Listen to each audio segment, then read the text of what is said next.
पहाड़ की रहने वाली औरतें और रेगिस्तानों में रहने वाली औरतें जब बेनज़ीर इनकम सपोर्ट पर पैसे लेने के लिए आती हैं तो वो कमज़ोर औरतों को धक्के देकर खुद उनकी जगह ले लेती हैं और पैसे उनसे पहले ले लेती हैं। हालांकि उनका नंबर पहले होता है और ये जो है ना 4-5 या इन्होंने ग्रुप बनाए हुए होते हैं और ये उनको धक्के देकर उनको पीछे करके खुद पैसे ले लेती हैं। आया ये भी ठीक है या गलत है, ये भी आपने कमेंट में मुझे ज़रूर बताना है। अस्सलाम वालेकुम प्यारे बहन भाइयों, आज आपने कमेंट में मुझे ये ज़रूर बताना है कि ये इल्म की कमी है या गुर्बत है या लालच है। तो बात कुछ इस तरह है कि हमारी जो औरतें होती हैं, मतलब कि जो हामला होती हैं, तो वो जाती हैं सेंटर्स पर जहाँ से उन्हें अपना ये मिलते हैं, खुराक मिलती है ताकि वो मजबूत हों। वहाँ से चॉकलेट मिलती है, ये कुछ हेल्थ सेंटर होते हैं, वहाँ से इनको चॉकलेट मिलती है। तो थोड़ा सा मेरी उर्दू कमज़ोर है, शायद मैं आपको सही से ना समझा पाऊँ, बहरहाल आप खुद भी थोड़ा सा जो है ना समझने की कोशिश करें। तो ये जो है ना वहाँ से चॉकलेट लाते हैं और ये हुकूमत ने ये चॉकलेट इसलिए हुकूमत देती है, ये जो चॉकलेट होते हैं ना, इनमें पावर होती है, एनर्जी होती है जो बच्चे के लिए और माँ के लिए मुफीद होती है। तो ये वो इसलिए देते हैं कि ये गरीब लोग हैं हमारे, ख़ासकर ये देहातों में दिए जाते हैं चॉकलेट वगैरह और इस तरह के कुछ दूध वगैरह हो गया, खुश्क दूध और कुछ चीज़ें। तो ये औरत की सेहत के लिए होता है, जो औरत हामला होती है। तो फिर औरतें क्या करती हैं, मतलब कि वो तकरीबन 90 चॉकलेट की जो है ना वो पुड़िया मिलती है, तो इसको इन्हें खुद खाना होता है, डेली की एक लेनी होती है। तो जब ये घर ले आती हैं तो ये पता है क्या करती हैं, ये खुद नहीं खाती बल्कि ये 50 रुपए की एक बेच देती हैं। जी हाँ दोस्तों, ये चॉकलेट बेच देती हैं और ये खाती नहीं है। अगर ये खाएं तो ये इनका भी फ़ायदा है, डिलीवरी के वक्त जो है ना इनका बच्चा सही सलामत पैदा हो और इनको भी प्रॉब्लम ना हो और बच्चा भी तंदुरुस्त हो।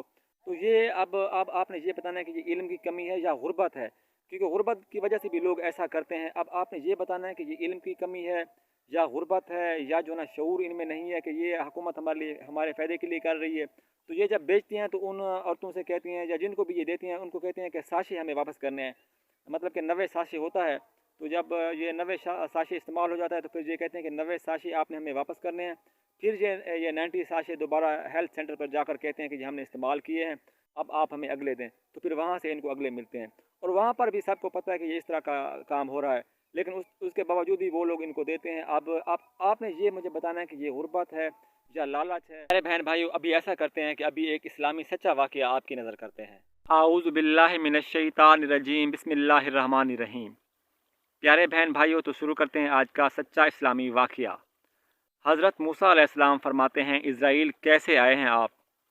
मुलाकात करने आए हैं या रूह कब्ज़ करने के लिए? हज़रत इज़राइल फरमाते हैं, रूह कब्ज़ करने के लिए। कहा, अच्छा मुझे इतनी मोहलत दे दो कि मैं बच्चों से मिल लूँ। इज़राइल कहते हैं, नहीं मैं इतनी मोहलत नहीं दे सकता। कहा, अच्छा इतनी मोहलत दे दो कि मैं सजदा कर सकूं। इज़राइल ने सजदे की मोहलत दे दी। अल्लाह ताला से हज़रत मूसा मुखातिब होकर कहते हैं, मेरे परवरदिगार इज़राइल से कह दे कि ये मुझे इतनी मोहलत दे दे कि मैं अपने बच्चों को खुदा हाफिज़ कह दूं।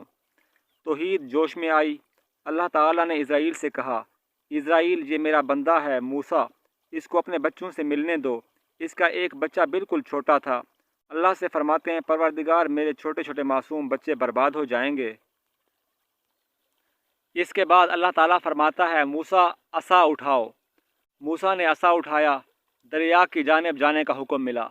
मूसा गए। तौहीद ने हुक्म दिया कि असा को दरिया पर मारो। जब हज़रत मूसा ने असा दरिया में मारा, दरिया फट गया और अंदर से पत्थर निकल आए। तौहीद ने हुक्म दिया, पत्थर को भी असा मारो। पत्थर पर भी जब असा मारा तो अंधा कीड़ा निकला और इसके मुंह में खुराक थी, रिज़्क था।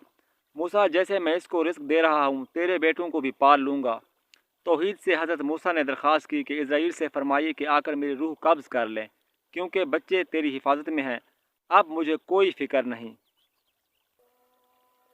मेरे प्यारे बहन भाइयों, आपने ये वाक़या सुना, ये बिल्कुल सच्चा इस्लामी वाक़या है। और मेरे दोस्तों, रिज़्क जो है ना वो अल्लाह के हाथ में है, तो आप कभी भी परेशान ना हुआ करें। ज़िंदगी और रिज़्क ये दो ऐसी चीज़ें हैं जो अल्लाह के हाथ में हैं। उम्मीद है आपको ये छोटी सी वीडियो पसंद आई होगी। वीडियो पसंद आई है तो वीडियो को लाइक करें और एक प्यारा सा कमेंट ज़रूर छोड़ें और हो सके तो हमारे इस चैनल को सब्सक्राइब करें। वस्सलाम फ्राम खिज़र बलोच।